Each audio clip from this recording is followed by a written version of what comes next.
ನಮಸ್ತೆ. ಸರೋಜ ಶ್ರೀ ಶಿವಶಕ್ತಿ ಯೋಗ ಕೇಂದ್ರ, ಬಿನ್ನಿ ಲೇಔಟ್, ಅತ್ತಿಗುಪ್ಪೆ, ಬೆಂಗಳೂರು. ಸರಳ ವ್ಯಾಯಾಮಗಳನ್ನ ತುಂಬ ಜನ ಫೋನ್ ಮಾಡಿ ಕೇಳ್ತಾ ಇದ್ದೀರಾ. ಯೂಟ್ಯೂಬಲ್ಲಿದೆ, ನೋಡ್ಕೊಂಡು ಮಾಡಿ ಅಂತ ಹೇಳ್ತೀನಿ. ಯೋಗಾಸನ ಮಾಡೋಕ್ಕೆ ಮುಂಚೆ ಏನೂ ಗೊತ್ತಿಲ್ಲದವ್ರಿಗೆ ಶುರು ಮಾಡಬೇಕಾದ್ರೆ ಯಾವ್ಯಾವ್ದು ಮಾಡ್ಕೋಬೇಕು ಅಂತ ಇವತ್ತು ಒಂದು ವಿಡಿಯೋ ಮಾಡ್ತೀನಿ. ಇನ್ನೊಂದು 2-3 ವಿಡಿಯೋದಲ್ಲಿ ಸರಳ ವ್ಯಾಯಾಮಗಳನ್ನ ಅಂದರೆ ವಾರ್ಮಪ್ ಎಕ್ಸಸೈಸ್ನ ತೋರಿಸ್ತೀನಿ ಹೇಗೆ ಮಾಡೋದಂತ. ಇದನ್ನು ವಯಸ್ಸಾದವರು ಕೂತ್ಕೊಂಡು ಬೇಕಾದರೂ ಚೇರ್ ಮೇಲೆ ಮಾಡ್ಬೋದು. ಇದು ಚೇರ್ ಮೇಲೆ ಕೂತ್ಕೊಂಡು, ಸೋಫಾ ಮೇಲೆ ಕೂತ್ಕೊಂಡು ಈಸಿಯಾಗಿ ಮಾಡೋಂಥದ್ದು. ಫಸ್ಟು ಕೈ ಹೀಗೆ ಇಟ್ಕೊಂಡು, ಅಂದರೆ ಇಲ್ಲಿ ಮೇಲೆ ಇಟ್ಕೋಬಾರ್ದು, ಕೆಳಗಡೆ ಇಟ್ಕೋಬೇಕು. ಶೋಲ್ಡ್ರು ಡ್ರಾಪ್ ಆಗಿರಬೇಕು. ಇದು ಹಿಂಗೆ ಲಿಫ್ಟ್ ಆಗಬಾರ್ದು. ಇದ್ರ ಕಡೆ ಗಮನ ಕೊಡಿ. ಈಗ ನೋಡಿ, ಫಸ್ಟ್ ಬಿಗಿನಿಂಗಲ್ಲಿ ಹೀಗೆ ತಲೆ ಕೆಳಗೆ ಹೀಗೆ ಈ ಥರ ಮಾಡಬೇಕು. ಹೀಗೆ ಇದನ್ನು 10 ಸಲ ಮಾಡ್ಕೊಳ್ಳಿ. ಆಮೇಲೆ ರೈಟ್ಗೆ ಲೆಫ್ಟ್ಗೆ ಈ ಥರ ಒಂದು 10 ಸಲ ಮಾಡ್ಕೊಳ್ಳಿ.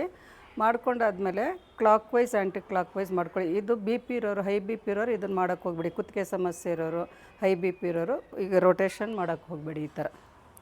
ಈ ಥರ ಮಾಡೋಕ್ಕೆ ಹೋಗಬೇಡಿ. ಇದನ್ನೊಂದು 5 ಸಲ ಈ ಥರ ಬಲಗಡೆಯಿಂದ ಮತ್ತು ಎಡಗಡೆಯಿಂದ ಈ ಥರ ಒಂದು 5 ಸಲ ಮಾಡ್ಕೊಳ್ಳಿ. ಇಲ್ಲಿ ನಾನು ಸ್ವಲ್ಪ ಹೊತ್ತು ತೋರಿಸ್ತೀನಿ, ನೀವು 10 ಸಲ ಮಾಡ್ಕೋಬೇಕು. ಎಲ್ಲದು ನಿಧಾನಕ್ಕೆ ಮಾಡಬೇಕು. ಬಿ ಪಿ ಇರೋರು ಕ್ಲಾಕ್ ವೈಸ್ ಆ್ಯಂಟಿ ಕ್ಲಾಕ್ ವೈಸ್ ಮಾಡೋದು ಬೇಡ. ಆಮೇಲೆ ಶೋಲ್ಡ್ರ್ ಮೇಲೆ ಕೈ ಹಿಂಗೆ ಇಟ್ಕೊಂಡು ನಿಧಾನ ನೋಡಿ ಹೀಗೆ ರೊಟೇಟ್ ಮಾಡ್ತಾ ಹೋಗಬೇಕು. ಇದು ಇಲ್ಲಿರೋ ಜಾಯಿಂಟ್ಸ್ಗೆ ಎಕ್ಸಸೈಸ್. ಇದು ಬಿಗಿನರ್ಸ್ ಹೇಗೆ ಮಾಡಬೇಕು, ಏನೂ ಗೊತ್ತಿಲ್ಲದವ್ರು ಹೇಗೆ ಮಾಡಬೇಕು ಅಂತ ಇದೆಲ್ಲ ಚೇರ್ ಮೇಲೆ ಕೂತ್ಕೊಂಡೇ ಮಾಡ್ಬೋದು, ವಯಸ್ಸಾದರೂ ಸಹ. ಹೀಗೆ ಇದನ್ನು ಕ್ಲಾಕ್ ವೈಸ್ ಮತ್ತು ಆ್ಯಂಟಿ ಕ್ಲಾಕ್ ವೈಸ್ ಹೀಗೆ ಈ ಥರ ನಿಧಾನಕ್ಕೆ ಮಾಡ್ಕೊಳ್ಳಿ. ಹೀಗೆ ಇದನ್ನು ಮಾಡಿಕೊಂಡು ಆಮೇಲೆ ಬೇಕಾದರೆ 1-2 ದಿವಸ ಆದಮೇಲೆ ಕೈ ಈ ಥರ ಹಿಂಗೆ ಸ್ಟ್ರೆಚ್ ಮಾಡೋದು ಬೇಕಾದರೆ ಮಾಡ್ಕೋಬೋದು. ಕ್ಲಾಕ್ ವೈಸ್ ಮತ್ತು ಆ್ಯಂಟಿ ಕ್ಲಾಕ್ ವೈಸ್ ಈ ಥರ ಕೈ ಮುಷ್ಟಿ ಕಟ್ಬಿಟ್ಟು ಇದೊಂದು 10 ಸಲ ಮಾಡ್ಕೊಂಡ್ಮೇಲೆ ಹಿಪ್ ರೊಟೇಷನ್ ಮಾಡ್ಕೋಬೇಕು. ಪಾದ ಯು ಶೇಪಲ್ಲಿ ಇಟ್ಕೊಂಡಿರಬೇಕು. ನೋಡಿ ಹೀಗೆ ನಿಧಾನಕ್ಕೆ ಟರ್ನ್ ಮಾಡ್ಕೋಬೇಕು. ಹೀಗೆ ಇಲ್ಲಿ ಹಿಂಗೆ ಬಗ್ಗಬಾರ್ದು. ಈ ಥರ ತುಂಬ ಹಿಂಗೆ ಬಗ್ಗಿ ಎಲ್ಲ ಮಾಡೋಕ್ಕೆ ಹೋಗಬಾರ್ದು. ನೋಡಿ, ನೇರ ನಿಂತ್ಕೊಳ್ಳಿ. ಪಾದ ಯು ಶೇಪಲ್ಲಿರಲಿ. ಹೀಗೆ ನಿಧಾನಕ್ಕೆ ಕ್ಲಾಕ್ ವೈಸ್ ಮಾಡ್ಕೊಳ್ಳಿ. ಹೀಗೆ ಆಮೇಲೆ ಮತ್ತೆ ಇನ್ನೊಂದು ಕಡೆಗೆ ರಿವರ್ಸ್. ಹೀಗೆ ಇದೊಂದು 10 ಸಲ ಮಾಡ್ಕೋಬೇಕು. ಬಲಗಡೆಯಿಂದ ಎಡಗಡೆಯಿಂದ 10 ಸಲ ಮಾಡ್ಕೊಳ್ಳಿ. ಇದು ಮಾಡ್ಕೊಂಡಾದ್ಮೇಲೆ ಪಾದಗಳನ್ನು ಹೀಗೆ ಸೇರಿಸ್ಬಿಟ್ಟು ನೋಡಿ, ಕೈ ಹಿಂಗೆ ಮಂಡಿ ಮೇಲೆ ಇಟ್ಕೋಬೇಕು.